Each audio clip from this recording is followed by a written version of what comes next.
You gotta stop making these common mistakes. Hi everyone, thanks for joining me. I'm Soraya.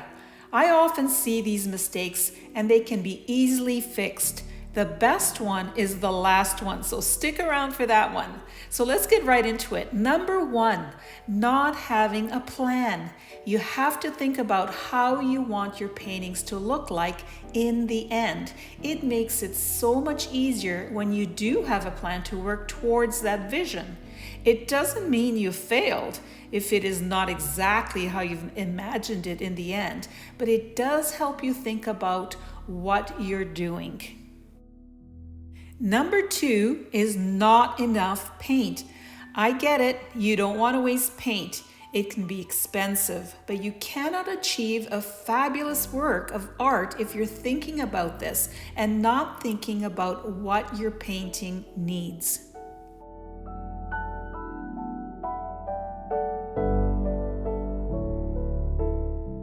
Number three, always staying within your comfort zone.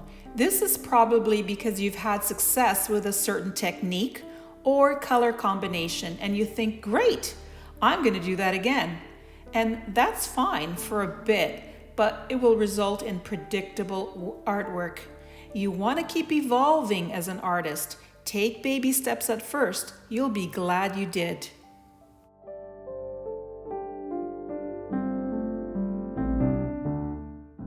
I definitely stepped out of my comfort zone by using that hot pink. It's a color that I don't think I've ever used, but you'll see how beautifully it works out in the end.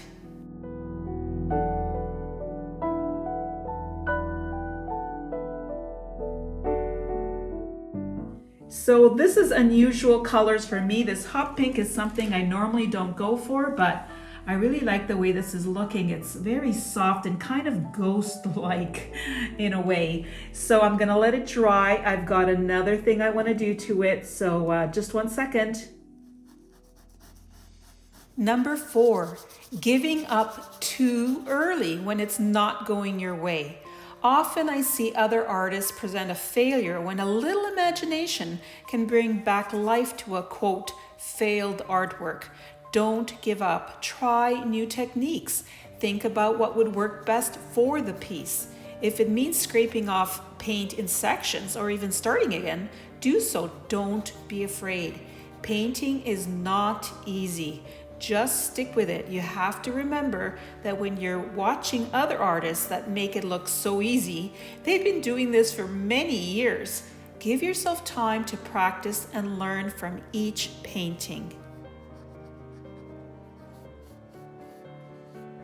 And number five, and the most important mistake, is paint consistency.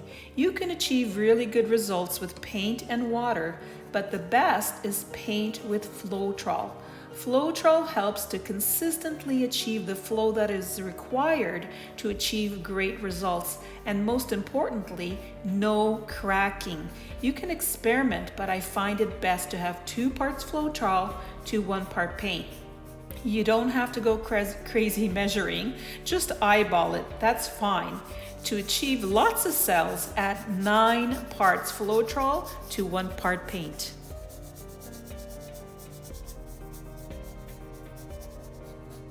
Because of the dark background in this painting, I was able to use really bright colors, and they really stand out and play amongst each other. The various hues and colors are bright, but at the same time subtle.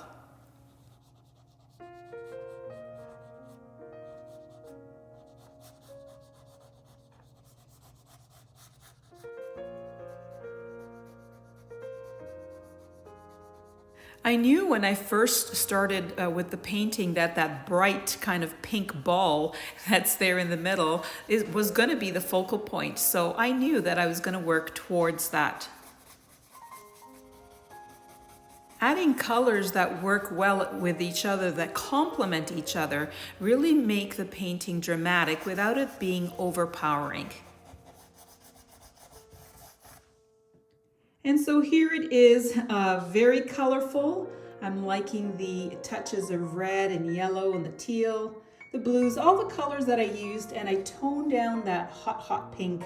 I still really like it, but I think it works a little bit better this way with traces of it throughout the painting, or at least through this top part here. So let me know in the comments section what you think of this painting. I'd really love to hear from you. And click on the link you see now to see more of my enhanced pours.